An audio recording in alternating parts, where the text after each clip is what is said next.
Hello. So welcome to this TED Dialogues, the first of a series that's really we've done in response to the current political upheaval. I don't know about you, I've become quite concerned about the growing divisiveness in this country and in the world. No one's listening to each other, right? They aren't. I mean, it feels like we need a different kind of conversation, one that's based on, I don't know, on reason, listening, on understanding, on a broader context. That's at least what we're going to try in these TED Dialogues starting today. And we couldn't have anyone with us who I'd be more excited to kick this off. This is a mind right here that thinks pretty much like no one else on the planet, I would hasten to say. I'm serious. I'm serious. He synthesizes history with underlying ideas in a way that kind of takes your breath away. So some of you will know this book, *Sapiens*. Has anyone here read *Sapiens*? I mean, I could not put it down. The way that he tells the story of mankind through big ideas that really make you think differently about the world, it's kind of amazing. And here's the follow-up, which I think is being published in the US next week. Yeah, next week. Homo Deus. Now, this is the history of the next 100 years. I've had a chance to read it. It's extremely dramatic, and I dare say, for some people, quite alarming. It's a must-read. And honestly, we couldn't have someone better to help make sense of what on earth is happening in the world right now. So, a warm welcome, please, to Yuval Noah Harari.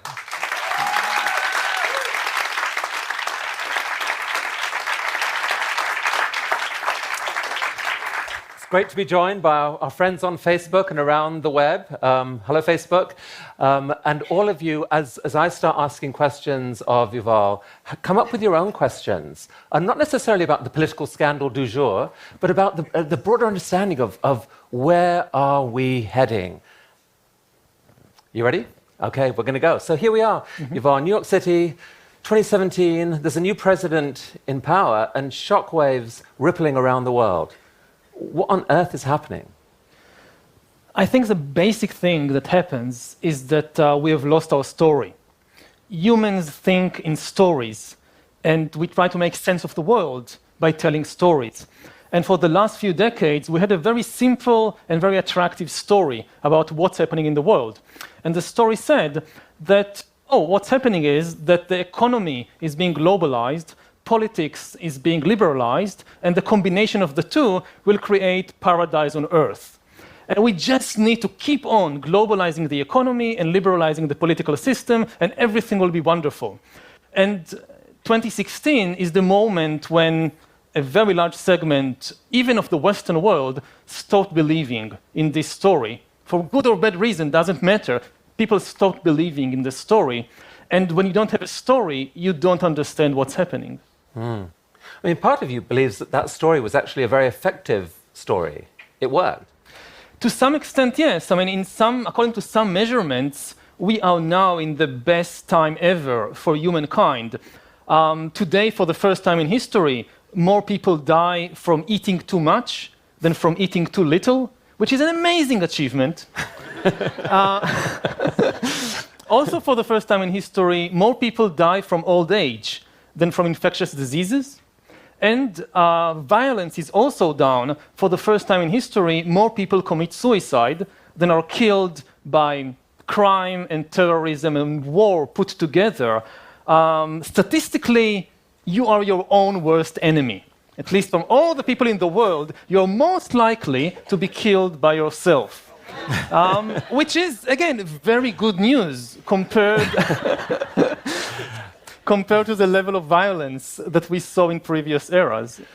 But this process of connecting the world ended up with a large group of people kind of feeling left out. And they've reacted. And so we have this bombshell that's sort of rippling through the whole system. I mean, how do you make of what's happened? It feels like the old way that people thought of politics, the left-right divide, has been blown up and replaced. How should we think of this? Yeah, the old 20th century political model of left versus right is now largely irrelevant. And the real divide today is between global and national, or global or local. And you see it, again, all over the world, that this is now the main struggle. We probably need completely new political models and completely new ways of thinking about politics. In essence, what you can say is that we now have global ecology, we have a global economy, but we have national politics. And this doesn't work together.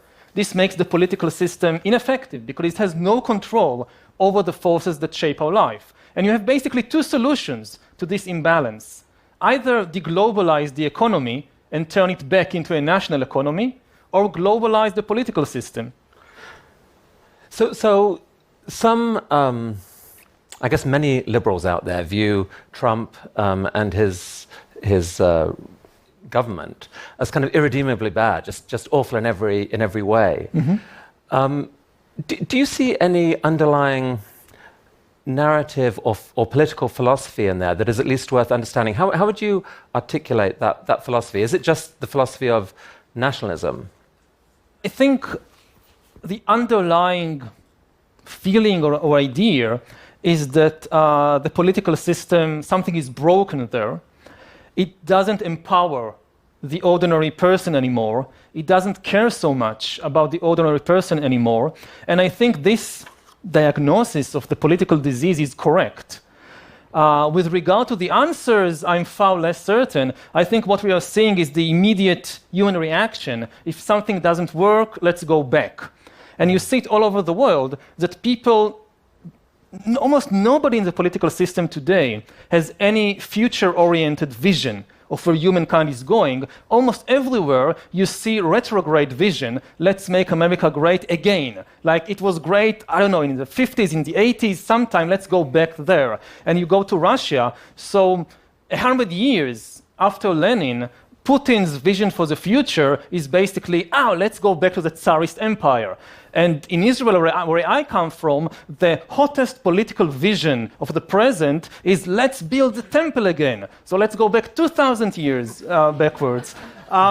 So people are thinking, sometime in the past, we've lost it, and sometimes in the past, like you lost your way in the city, and you say, okay, let's go back to the point where I felt secure and start again. And I don't think this can work, but a lot of people, this is their gut instinct. But why couldn't it work? I mean, America First is a very appealing slogan in many ways. Patriotism is in many ways a very noble thing. It's played a role in promoting cooperation among large numbers of people. Why couldn't you have a world organized in countries, all of which put themselves first? For many centuries, even thousands of years, patriotism worked quite well. Of course, it led to wars and so forth, but we shouldn't focus too much on the bad. There are also many, many positive things about patriotism and the ability to have a large number of people care about each other, sympathize with one another, and come together for collective action. If you go back to the First Nations, so thousands of years ago, the people who lived along the Yellow River in China, it was many, many different tribes, and they all depended on the river for survival and for prosperity, but all of them also suffered from periodical floods and periodical droughts. And no tribe could really do anything about it because each of them controlled just a tiny section of the river. And then in a long and complicated process, the tribes coalesced together to form the Chinese nation, which controlled the entire Yellow River and had the ability to bring hundreds of thousands of people together to build dams and canals and regulate the river and prevent the worst floods and droughts and raise the level of prosperity for everybody. And this worked in many places around the world. But in the 21st century, technology is changing all that in a fundamental way. We are now living, all people in the world are living alongside the same cyber river. And no single nation can regulate this river by itself. We are all living together in a single planet, which is threatened by our own actions. And if you don't have some kind of global cooperation, nationalism just is not on the right level to tackle the problems of whether it's climate change or whether it's technological disruption. So it was a beautiful idea in a world where most of the action, most of the issues took place on national scale. Mm-hmm. But your argument is that the issues that matter most today no longer take place on a national scale, but on a global scale. Exactly. All the major problems of the world today are global in essence, and they cannot be solved unless through some kind of global cooperation. It's not just climate change, which is like the most obvious example people give. I think more in terms of technological disruption. If you think about, for example, artificial intelligence, over the next 20, 30 years, pushing hundreds of millions of people out of the job market, this is a problem on a global level. It will disrupt the economy of all the countries. And similarly, if you think about, say, bioengineering and people being afraid of conducting, genetic engineering research on humans, it won't help if just a single country let's say the US, outlaws all genetic experiments on humans. But China or North Korea continues to do it. So the US cannot solve it by itself, and very quickly the pressure on the US to do the same will be immense, because we are talking about high-risk, high-gain technologies. If somebody else is doing it, I can't allow myself to remain behind. The only way to have regulations, effective regulations on things like genetic engineering, is to have global regulations. If you just have national regulations, nobody would like to stay behind. So this is really interesting. So it seems to me this may be one key to provoking at least a constructive conversation between the different sides here, because I think everyone can agree that the start point of a lot of the anger that's propelled us to where we are is because of the legitimate concerns about job loss. Work has gone, a traditional way of life has gone, and it's no wonder that people are furious about that. And in general, they have blamed the sort of globalism, global elites for doing this to them without asking their permission, and that seems like a legitimate complaint. But what I hear you saying is that, so a key question is, what is the real cause of job loss, both now and going forward? To the extent that it's about globalism, then the right response, yes, is to shut down borders and keep people out and change trade agreements and so forth. But you're saying, I think, that actually the bigger cause of job loss is not going to be that at all. It's going to originate in technological questions. And we have no chance of solving that unless we operate as a connected world. Yeah, I think that, I don't know about the present, but looking to the future, it's not the Mexicans or Chinese who will take the jobs from the people in Pennsylvania. It's the robots and algorithms. So unless you plan to build a big wall on the border of California, the wall on the border with Mexico is going to be very ineffective. And I was struck when I watched the debates before the elections. I was struck that certainly Trump did not even attempt to frighten people by saying the robots will take your jobs. Now, even if it's not true, it doesn't matter. It could have been an extremely effective way of frightening people and galvanizing people. The robots will take your jobs. And nobody used that line. And it made me afraid, because it meant that no matter what happens in universities and laboratories, and there is already an intense debate about it, but in the mainstream political system and among the general public, people are just unaware that there could be an immense technological disruption, not in 200 years, but in 10, 20, 30 years. And we have to do something about it now, partly because most of what we teach children today in school or in college is going to be completely irrelevant to the job market of 2040, 2050. So it's not something we'll need to think about in 2040. We need to think today what to teach the young people. Yeah, no, absolutely.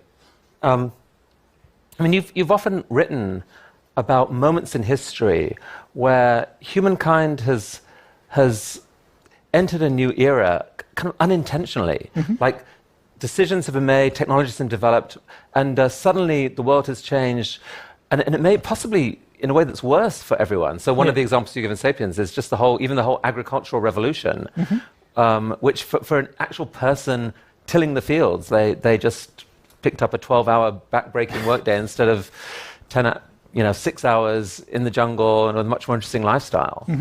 So are we at another possible phase change here, where we kind of sleepwalk into a future that none of us actually wants? Yes, very much so. During the agricultural revolution, what happened is that an immense technological and economic revolution empowered the human collective. But when you look at actual individual lives, the life of a tiny elite became much better, and the life of the majority of people became considerably worse. And this can happen again in the 21st century. No doubt, the new technologies will empower the human collective. But we may end up, again, with a tiny elite reaping all the benefits, taking all the fruits, and the masses of the population finding themselves worse than they were before, certainly much worse than this tiny elite. And those elites might not even be human elites. They might be cyborgs. Yeah, they could be enhanced superhumans, they could be cyborgs, they could be completely non-organic elites, they could even be non-conscious algorithms. What we see now in the world is authority shifting away from humans to algorithms. More and more decisions about personal lives, about economic matters, about political matters is actually being taken by algorithms. If you ask the bank for a loan, chances are your fate is decided by an algorithm, not by a human being. And the general impression is that maybe Homo sapiens just lost it. The world is so complicated. There is so much data. Things are changing so fast that this thing that evolved on the African savannah tens of thousands of years ago to cope with a particular environment, a particular volume of information and data, it just can't handle the realities of the 21st century. And the only thing that may be able to handle it is big data algorithms. So no wonder that more and more authority is shifting from us to the algorithms. So we're in New York City for the first of a series of TED dialogues with Yuval Harari. There's a Facebook Live audience out there. We're excited to have you with us. We're going to start coming to some of your questions and questions of people in the room in just a few minutes. So have those coming. Yuval, if you're going to make the argument that we need to get past nationalism because of the coming technological danger, in a way, that presented by so much of what's happening. So we've got to have a global conversation about this. Trouble is, it's really hard to get people really believing that, I don't know, AI really is an imminent threat and so forth. That the things that people, some people at least, care about much more immediately, perhaps, is climate change and perhaps other issues like refugees, nuclear weapons, and so forth.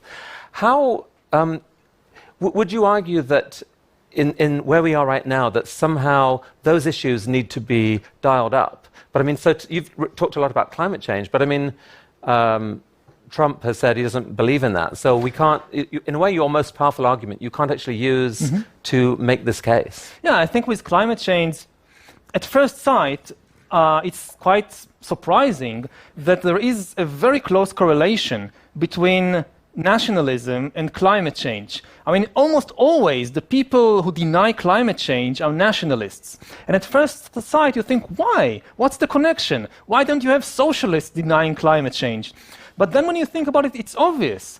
Because nationalism has no solution to climate change, if you want to be a nationalist in the 21st century, you have to deny the problem. If you accept the reality of the problem, then you must accept that, yes, there is still room in the world for patriotism, there is still room in the world for having special loyalties and obligations towards your own people, towards your own country.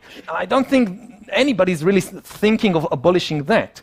But in order to confront climate change, we need additional loyalties and commitments to a level beyond the nation. And it should not be impossible, because people can have several layers of loyalty. You can be loyal to your family, and to your community, and to your nation. So why can't you be also loyal to humankind as a whole? Of course, there are occasions when it becomes difficult, what to put first, but you know, life is difficult, handle it.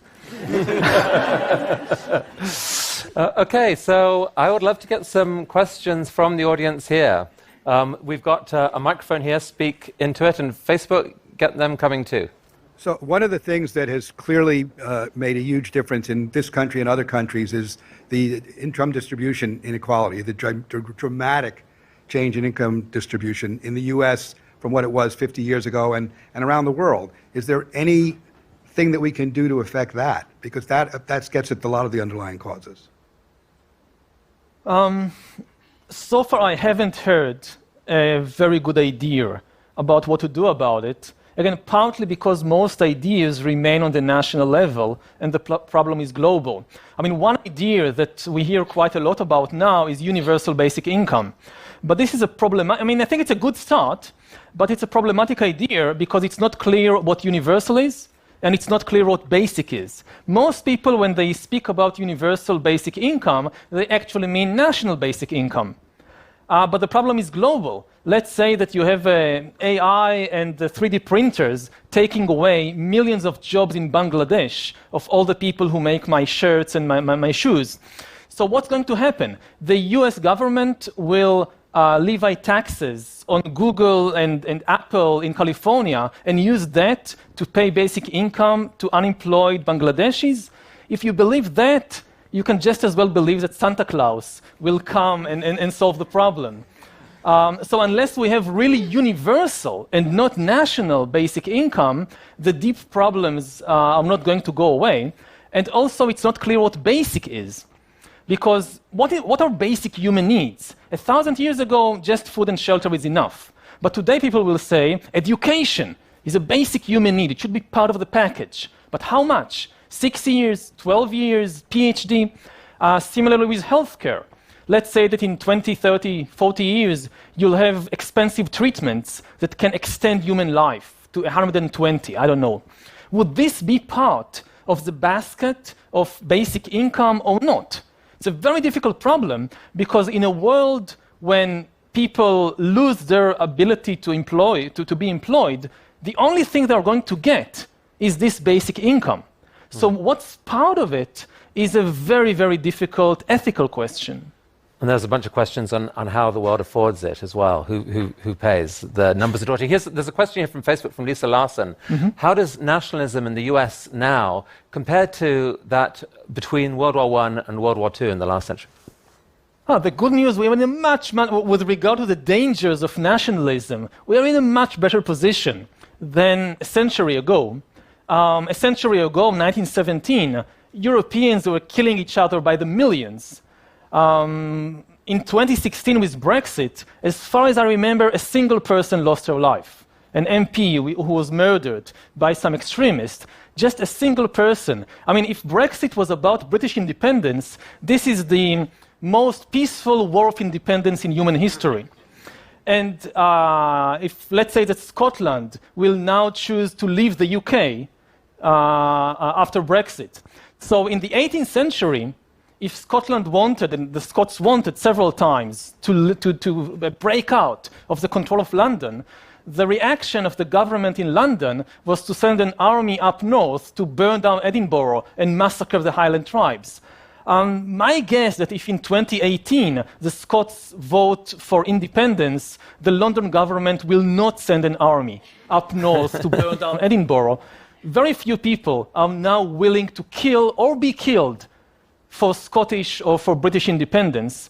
So for all the talk of the rise of nationalism and going back in the 1930s or to the 19th century, in the West at least, the power of national sentiments today is far, far smaller than it was a century ago. Although some people now you hear, publicly worrying about whether that might be shifting, and that there could actually be outbreaks of violence in the US depending on how things turn out. Should we be worried about that, or do you really think things have? No, we should be worried. I mean, I think we should be worried of two things. First of all, don't be hysterical. We are not back in the First World War yet. But on the other hand, don't be complacent. We reached from 1917 to 2017 not by some divine miracle, but simply by human decisions. And if we now start making the wrong decisions, we could be back in an analogous situation to 1917 in a few years.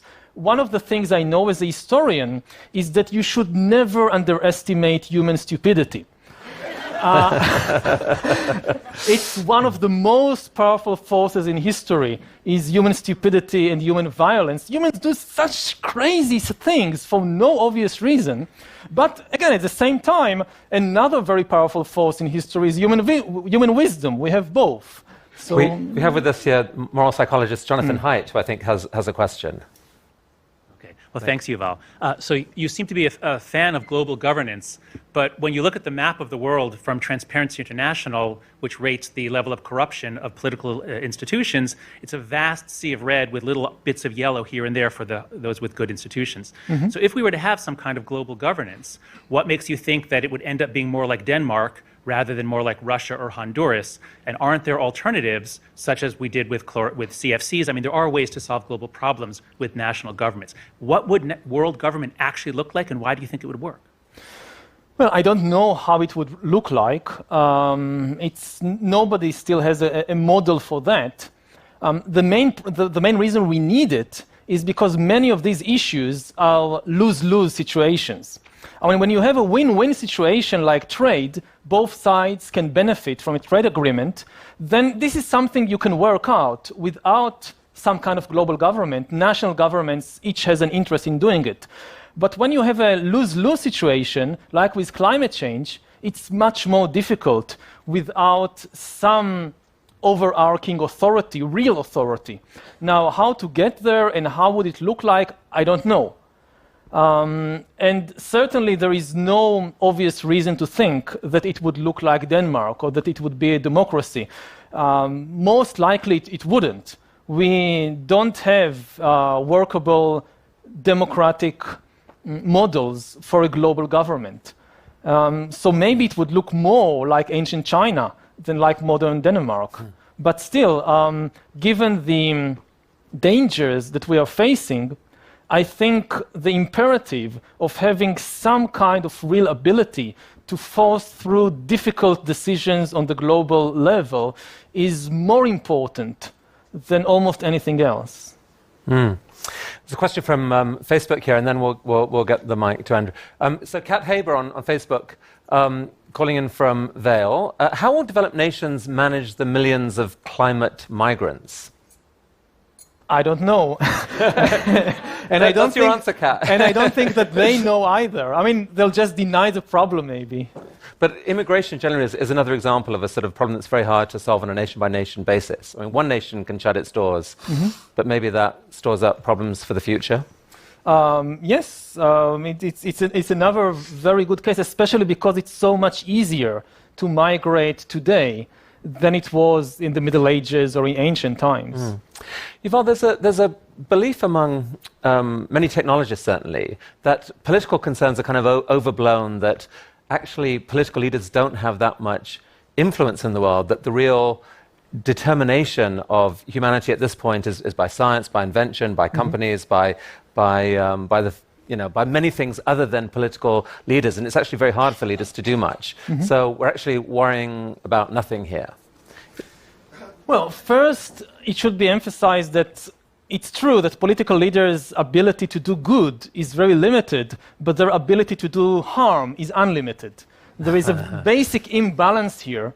You can still press the button and blow everybody up. You have that kind of ability. But if you want, for example, to reduce inequality, that's very, very difficult. But to start a war, you can still do so very easily.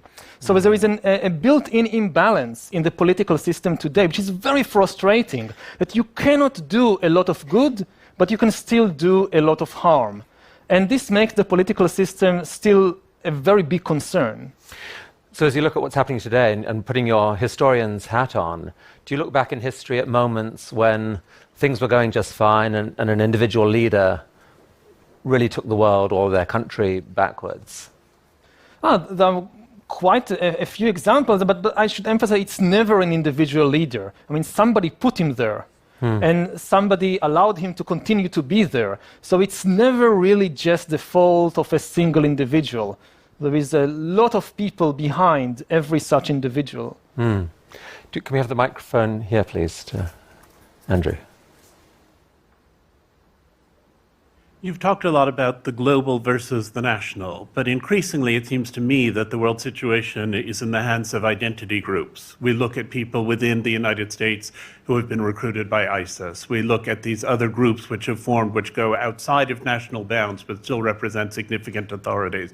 How are they to be integrated into the system, and how is a diverse set of identities to be made coherent under either national or global leadership? Well, the problem of such diverse identities is a problem for nationalism as well.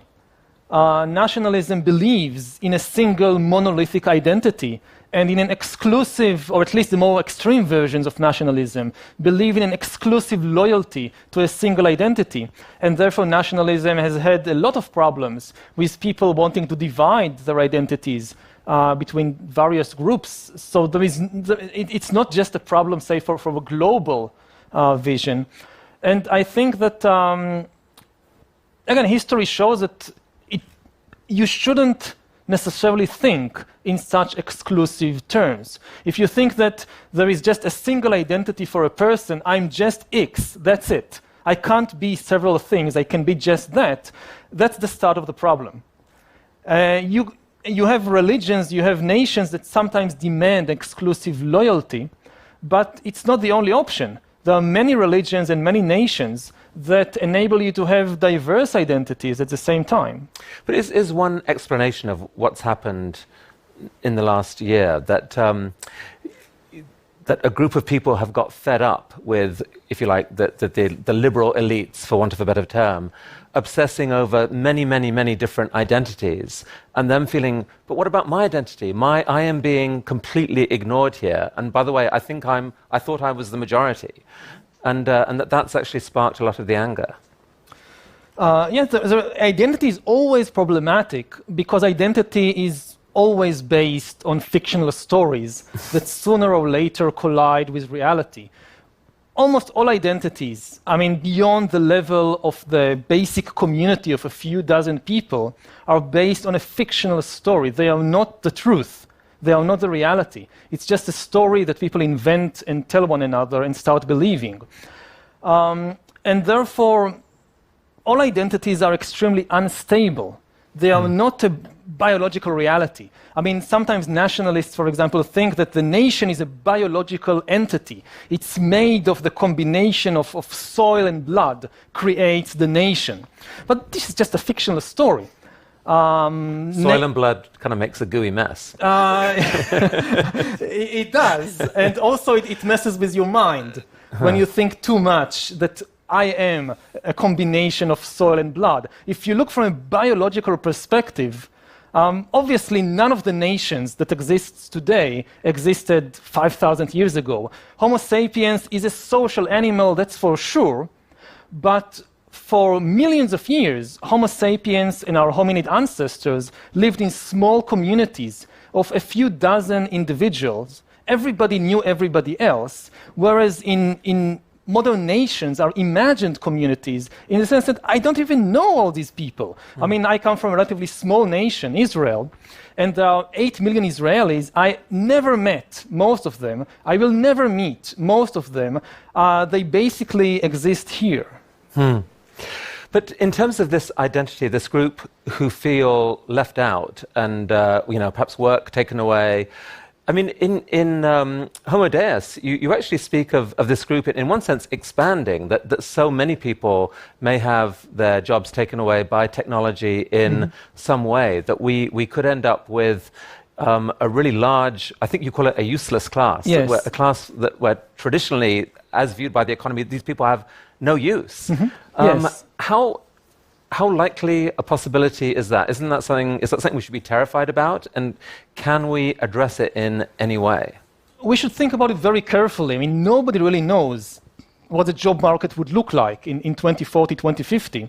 There is a chance many new jobs will appear, but it's not certain. And even if new jobs do appear, it won't necessarily be easy for a 50-year-old unemployed truck driver, made unemployed by self-driving vehicles. It won't be easy for an unemployed truck driver to reinvent himself or herself as a designer of virtual worlds.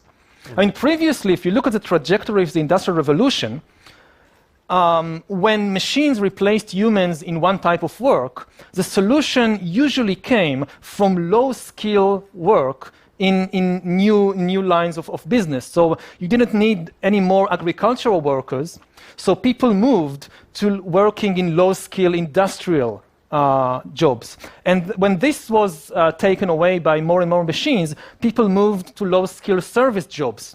Now, when people say there will be new jobs in the future, that humans can do better than AI, that humans can do better than robots, they usually think about high-skilled jobs, like software engineers, designing virtual worlds.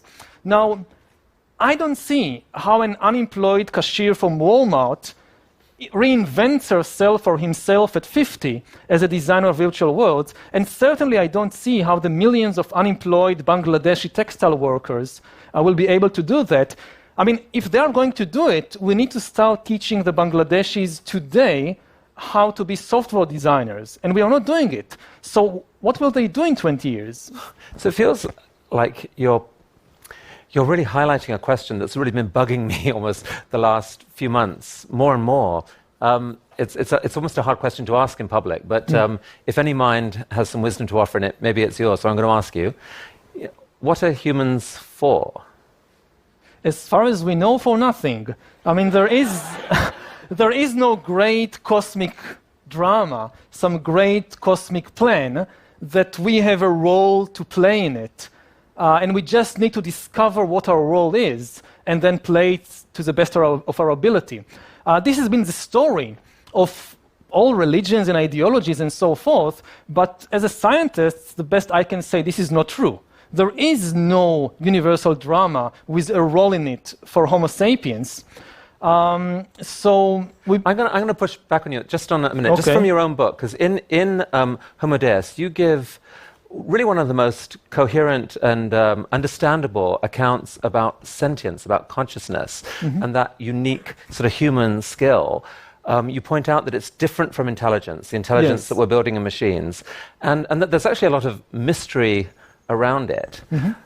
How can you be sure there's no purpose when we don't even understand what this sentience thing is? I mean, in your own thinking, isn't there a chance that what humans are for are to be the universe's sentient things, to be the centers of joy and love and happiness and hope? And maybe we can build machines that actually help amplify that, even if they're not going to become sentient themselves. Is that found myself hoping that, reading your book. Oh. Well, I certainly think that the most interesting question today in science is the question of consciousness and the mind. We are getting better and better in understanding the brain and intelligence, but we are not getting much better in understanding the mind and consciousness. People often confuse intelligence and consciousness, especially in places like Silicon Valley, which is understandable because in humans, they go together. I mean, intelligence basically is the ability to solve problems. Consciousness is the ability to feel things, to feel joy and sadness and boredom and pain and so forth.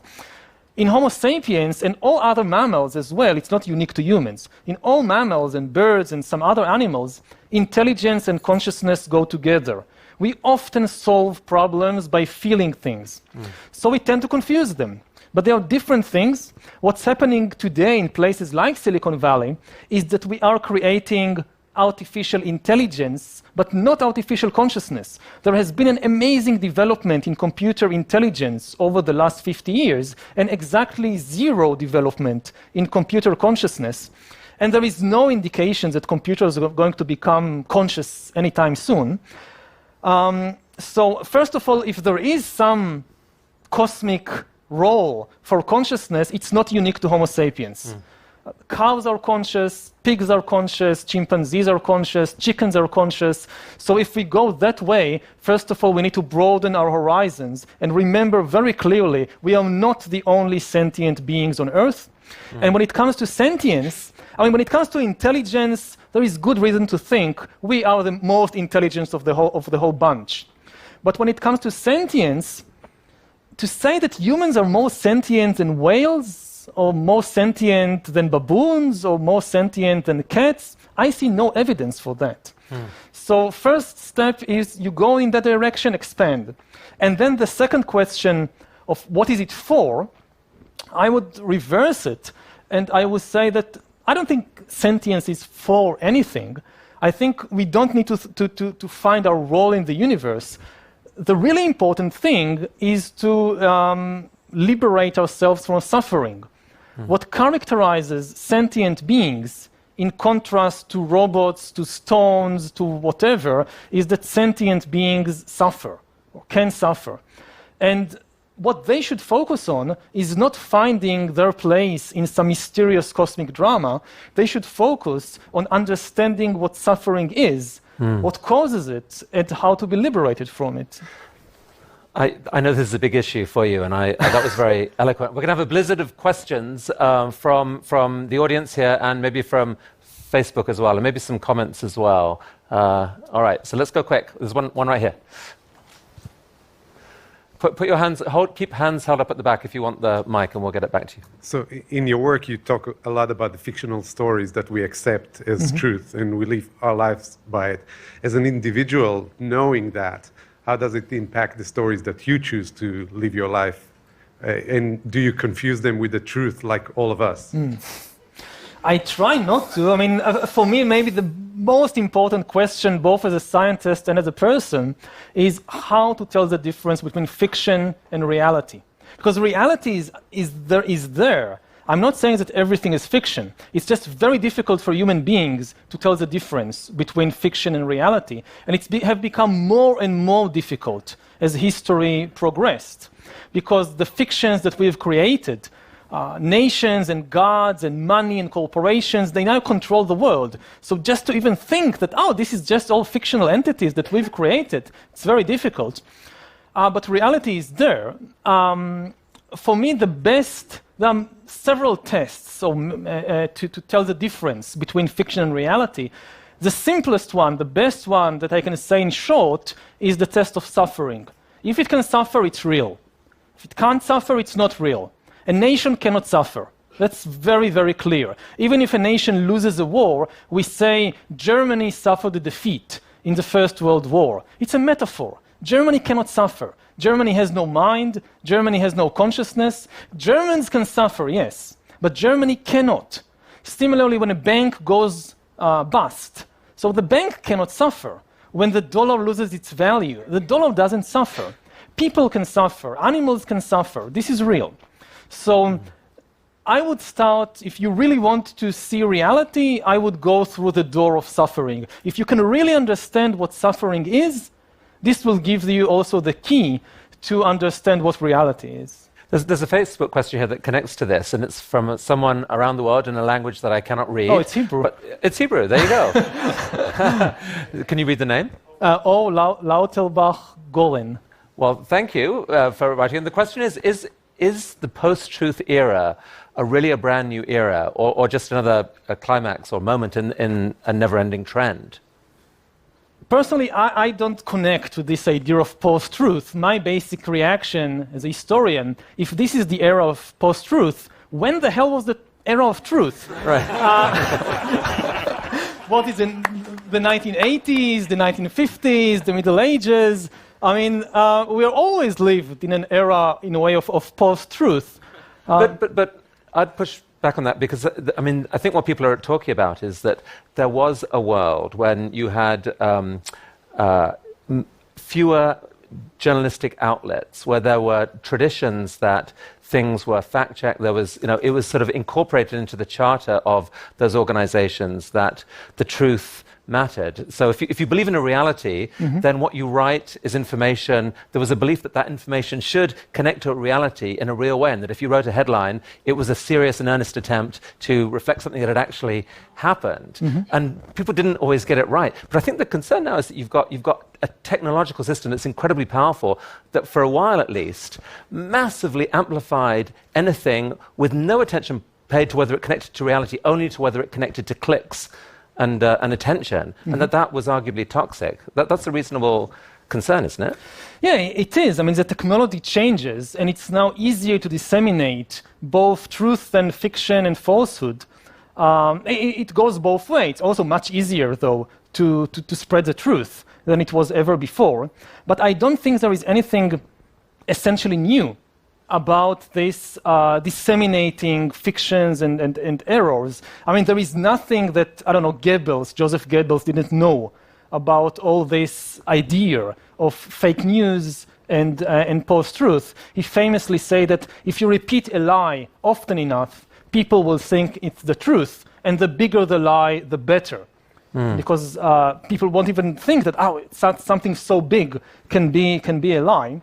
And I think that fake news have been with us for thousands of years. Just think of the Bible.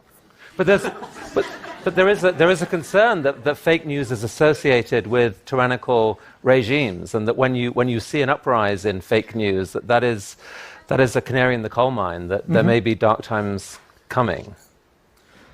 Yeah, I mean, the intentional use of fake news is a disturbing sign, but I'm not saying that it's not bad. I'm just saying that it's not new. Yeah. So there's a lot of interest in Facebook on this question about global governance versus nationalism. Question here from Phil Dennis: How do we get people, governments to relinquish power? Is that it's actually, the text is there is so big I can't even read the full question. But is that a necessity? Is it going to take war to get there? Sorry, Phil, I mangled your question, but I blame the text right here. One option that some people talk about is that only a catastrophe can shake humankind and open the path to a real system of global governance. And they say that we can't do it before the catastrophe, but we need to start laying the foundations so that when the disasters strike, we can react quickly. But people will just not have the motivation to do such a thing before the disaster strikes.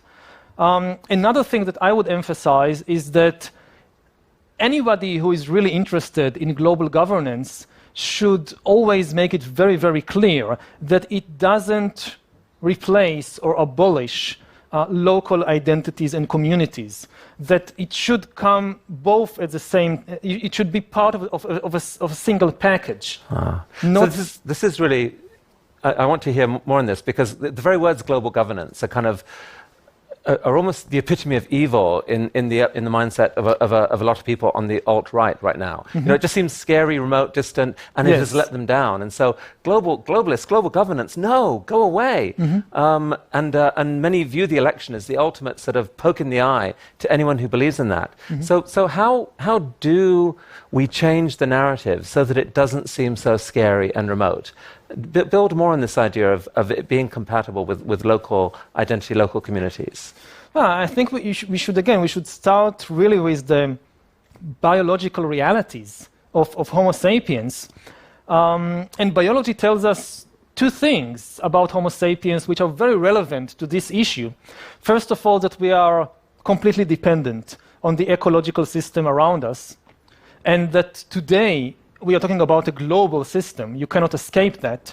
And at the same time, biology tells us about Homo sapiens that we are social animals, but that we are social on a very, very local level.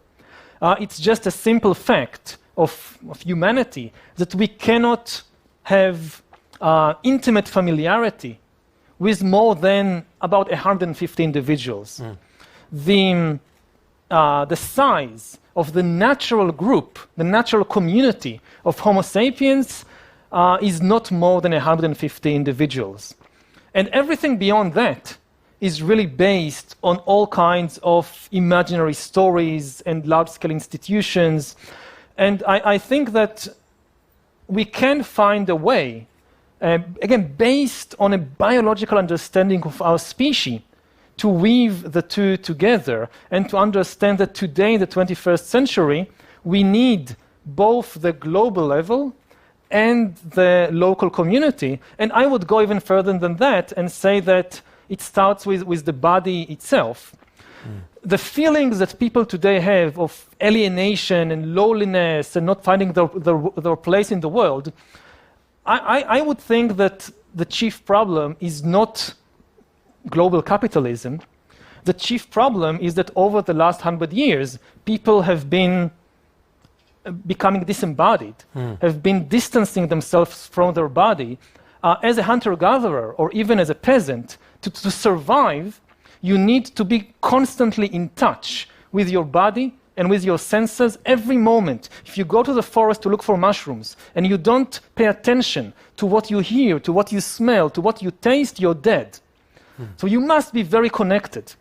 In the last 100 years, people are losing their ability to be in touch with their body and their senses, to hear, to smell, to feel. More and more attention goes to screens, to what is happening elsewhere some other time. This, I think, is the deep reason for the feelings of alienation and loneliness and so forth. And therefore, part of the solution is not to bring back some mass nationalism, but also to reconnect with our own bodies. And if you're back in touch with your body, you'll feel much more at home in the world also. Well, depending on how things go, we may all be back in the forest soon. We'll see. We're going to have one more question in the room and one more on Facebook. Hello, I'm from Ghana, West Africa, and my question is, I'm wondering how do you present and justify the idea of global governance to countries that have been historically disenfranchised by the effects of globalization? And also, if we're talking about global governance, that it also sounds to me like it will definitely come from a very westernized idea of what the global is supposed to look like. So how do we present and justify that idea of global versus holistically, like wholly nationalist, to people in countries like Ghana and Nigeria and Togo and other countries like that? Thank you. I would start by saying that history is extremely unfair, and that we should realize that many of the countries that suffered most from the last 200 years of globalization and imperialism and industrialization are exactly the countries which are also most likely to suffer most from the next wave. And we should be very, very clear about that. If we don't have a global governance, and if we suffer from climate change, from technological disruptions, the worst suffering will not be in the US. The worst suffering will be in Ghana, will be in Sudan, will be in Syria, will be in Bangladesh, will be in those places. So I think those countries have an even greater incentive to do something about the next wave of disruption, whether it's ecological or whether it's technological. Again, if you think about technological disruption, so if AI and 3D printers and robots will take the jobs from billions of people, I worry far less about the Swedes than about the people in Ghana or in Bangladesh. And therefore, because history is so unfair and the results of a calamity will not be shared equally between everybody, as usual, the rich will be able to get away from the worst consequences of climate change in a way that the poor will not be able to. And here's a great question from Cameron Taylor on Facebook. At the end of Sapiens, you said we should be asking the question, what do we want to want? Well, what do you think we should want to want? I think we should want to know the truth, to understand reality. Mostly what we want is to change reality, to fit it to our own desires, to our own wishes. And I think we should first want to understand it. If you look at the long-term trajectory of history, what you see is that for thousands of years, we humans have been gaining control of the world outside us and trying to shape it to fit our own desires. And we've gained control of the other animals, of the rivers, of the forests, and reshaped them completely, causing an ecological destruction without making ourselves satisfied. So the next step is we turn our gaze inwards and we say, okay, gaining control of the world outside us did not really make us satisfied. Let's now try to gain control of the world inside us. This is the really big project of science and technology and industry in the 21st century, will be to try and gain control of the world inside us, to learn how to engineer and produce bodies and brains and minds. These are likely to be the main products of the 21st century economy. When people think about the future, very often they think in terms, oh, I want to gain control of my body and of my brain. And I think that's very dangerous.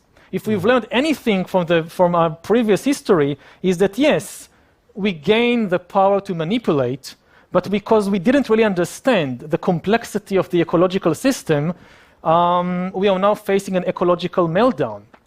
And if we now try to re-engineer the world inside us without really understanding it, especially without understanding the complexity of our mental system, we might cause a kind of internal ecological disaster, and we'll face a kind of mental meltdown inside us. Putting all the pieces together here, the current politics, coming technology, concerns like the one you've just outlined, I mean, it seems like you yourself are in quite a bleak place when you think about the future. You're pretty worried about it. Is that right? And if there was one cause for hope, how would you state that? I focus on the more dangerous possibilities, partly because this is like my job or responsibility as a historian or a social critic. I mean, the industry focuses mainly on the positive sides. So it's the job of historians and philosophers and sociologists to highlight the more dangerous potential of all these new technologies. I don't think any of that is inevitable. Technology is never deterministic. You can use the same technology to create very different kinds of societies. If you look at the 20th century, so the technologies of the Industrial Revolution, the trains and electricity and all that, could be used to create a communist dictatorship or a fascist regime or a liberal democracy. The trains did not tell you what to do with them. Similarly now, artificial intelligence and bioengineering and all that, they don't predetermine a single outcome. Humanity can rise up to the challenge. And the best example we have of humanity rising up to the challenge of a new technology is nuclear weapons. In the late 40s, 50s, many people were convinced that sooner or later the Cold War will end in a nuclear catastrophe, destroying human civilization. And this did not happen. In fact, nuclear weapons prompted humans all over the world to change the way that they manage international politics, to reduce violence. And many countries basically took out war from their political toolkit. They no longer try to pursue their interests with warfare. Not all countries have done so, but many countries have. And this is maybe the most important reason why international violence have declined dramatically since 1945. And today, as I said, more people commit suicide than are killed in war. So this, I think, gives us a good example that even the most frightening technology, humans can rise up to the challenge, and actually some good can come out of it. The problem is we have very little margins for error. If we don't get it right, we might not have a second option to try again. That's a very powerful note on which I think we should draw this to a conclusion. Before I wrap up, I just want to say one thing to people here and to the global TED community watching online, anyone watching online. Help us with these dialogues. Like, if you believe, like we do, that we need to find a different kind of conversation, now more than ever, help us do it. You know, reach out to other people, try and have conversations with people you disagree with, understand them, pull the pieces together, and help us figure out how to take these conversations forward so that we can make a real contribution to what's happening in the world right now. I think everyone feels more alive, more concerned, more engaged with the politics of the moment. The stakes do seem quite high. So help us respond to it in a wise way. Yuval Harari, thank you.